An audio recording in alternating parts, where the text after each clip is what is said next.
নমস্কার, আমি স্বপন। নিউজ নয়া ভারতে আপনাদের সকলকে স্বাগত। এই মুহূর্তে একটি চাঞ্চল্যকর খবর আপনাদেরকে দেব। গোটা পশ্চিমবাংলার মানুষ এই খবরটা পাওয়ার পর চমকে উঠবেন। ইয়েস, পশ্চিমবাংলায় 2026-এর বিধানসভা নির্বাচনের আগেই বিজেপি তার মুখ্যমন্ত্রীর মুখ নির্বাচিত করে তারা নির্বাচনী লড়াইয়ে নামতে চলেছে।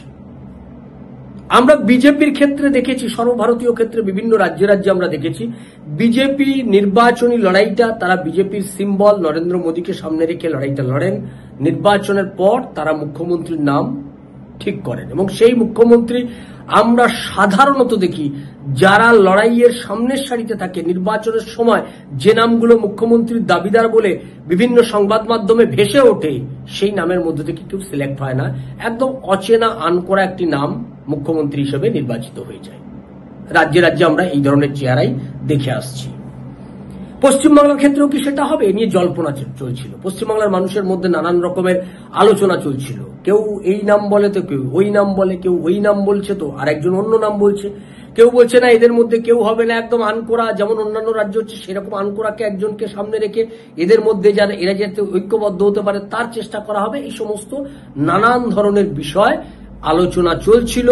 অবশেষে সমস্ত জল্পনার অবসান ঘটল। কেন বলছি?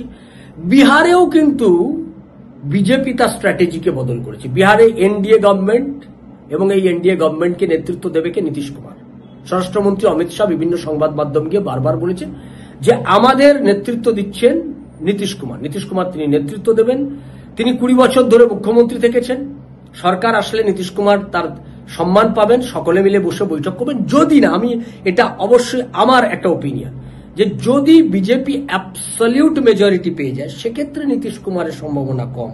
বিজেপি যদি অ্যাবসলিউট মেজরিটির কাছাকাছিও চলে আসে তাহলে নীতিশ কুমারের হওয়া উচিত হবে না, কারণ একটা দল অ্যাবসলিউট মেজরিটির কাছাকাছি অথচ আপনি সেই দলের কাছাকাছি জোট সঙ্গী হয়ে মুখ্যমন্ত্রীর দাবিদার কখনোই হতে পারেন না।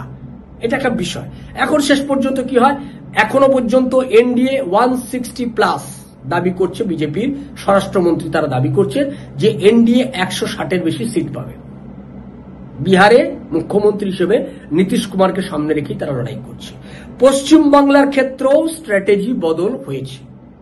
কেন্দ্রীয় নেতৃত্ব তারা বুঝেছে পশ্চিমবাংলার মানুষের মন। তারা জানে পশ্চিমবাংলার মানুষ দেখতে চায় মমতা ব্যানার্জির বিরুদ্ধে কে, হু ইজ দ্যাট পার্সন। সেইটা দেখেও কিন্তু একটা বিরাট অংশের মানুষ ভোট দেয়। মমতা ব্যানার্জির বিরুদ্ধে কাকে দেবো, এটা তো নিজেদের মধ্যে ঝগড়া করছে, এইরকম একটা বিষয় থাকে, যে কারণে হিন্দু ভোটের একটা অংশ তারা কিন্তু হয় নিশ্চুপ হয়ে যায়, না হলে বামেদেরকে দিয়ে দেয়, না হলে তৃণমূলকে দেয়, না হলে নিশ্চুপ থাকে, নো ভোট করে দেয়, নোটাতে দিয়ে দেয়। এই যে পরিস্থিতি, এই পরিস্থিতিটাও কিন্তু কেন্দ্রীয় নেতৃত্বকে ভাবিয়েছে। বাংলার রাজনীতির এই যে একটা নেচার, এই যে একটা প্রকৃতি, এরকম একটা ক্যারেক্টার রয়েছে, এটা কিন্তু বিজেপির কেন্দ্রীয় নেতৃত্ব উপলব্ধি করতে পেরেছে। তাই তারা স্ট্র্যাটেজি বদল করেছে। বিভিন্ন আলোচনার পর তারা একজন নাম ঠিক করে ফেলেছে। আরএসএস এই ব্যাপারে গ্রিন সিগন্যাল দিয়েছে বলে আমরা খবর পাচ্ছি এবং এই নাম নিয়ে তর্ক বিতর্ক সবই হয়েছে। পক্ষে আছে, বিপক্ষে মত আছে। আরএসএস এর বিকল্প নামও এসছে, বিজেপির কেন্দ্রীয় নেতৃত্বের পক্ষ থেকে অন্য নামও উঠেছে, কিন্তু সবকিছু আলোচনার শেষে ঐক্যবদ্ধভাবে একটি নাম সিদ্ধান্ত হয়েছে। আরএসএস সেই নামে সিলমোহর দিয়েছে বলে আমরা এখনো পর্যন্ত খবর পাচ্ছি। এখন সব থেকে বড় যেটা কিউরিওসিটি, যে কৌতূহল আমাদের সকলের মধ্যে রয়েছে, কে সেই ব্যক্তি, কি নাম তার। আমরা এখনো পর্যন্ত যেটুকু জানতে পেরেছি, বিজেপির কেন্দ্রীয় নেতৃত্ব যে বিষয়গুলোকে সামনে রেখে এই নেতা নির্বাচন করেছে, প্রথমত তাকে অন্তত 15 থেকে 20 বছর পশ্চিমবাংলার রাজনীতিতে যিনি সক্রিয়, এইরকম একজন নেতার তারা খোঁজ করছিলেন, যিনি পশ্চিমবাংলার রাজনীতিতে অন্তত 20 বছর, 15-20 বছর ধরে পশ্চিমবাংলার রাজনীতিতে সক্রিয় পশ্চিমবাংলার রাজনীতি করেছেন। এইরকম একজন ব্যক্তিকে মমতা ব্যানার্জির পাল্টা হিসেবে দাঁড় করাতে হবে। এটা প্রথম ক্রাইটেরিয়া। তারা দ্বিতীয় ক্ষেত্রে কি বলেছেন, যে এমন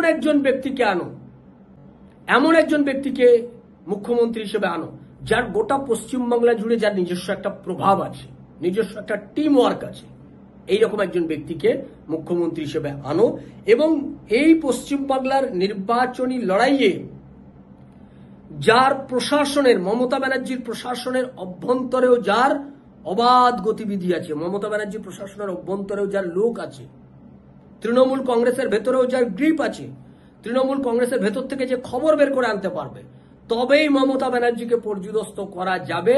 এই রকম একজন ব্যক্তিকে মুখ্যমন্ত্রী হিসেবে যাকে সিদ্ধান্ত মনোনীত করা হয়েছে, তাকে এই গুণের ভিত্তিতেই তাকে মনোনীত করা হয়েছে।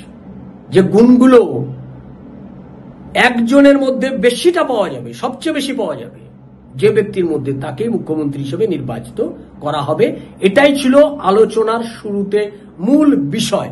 এবং তারপরে যাকে নির্বাচিত করা গেছে, আমরা এখনো পর্যন্ত সূত্র মারফত যেটুকু জানতে পারলাম যে পশ্চিম বাংলায় সর্বাধিক জনপ্রিয় একজন জননেতা, পশ্চিম বাংলার জেলার একজন ছেলে, এবং যিনি গোটা পশ্চিম বাংলার মানুষের প্রত্যেকটা গণ আন্দোলনে যার বিপুল জনপ্রিয়তা, সক্রিয়তা, সমস্ত আন্দোলনের মধ্যে নিজেকে সংযুক্ত করতে পারছেন, এই রকম একজন নেতাকে তারা শেষ পর্যন্ত বেছে নিয়েছেন।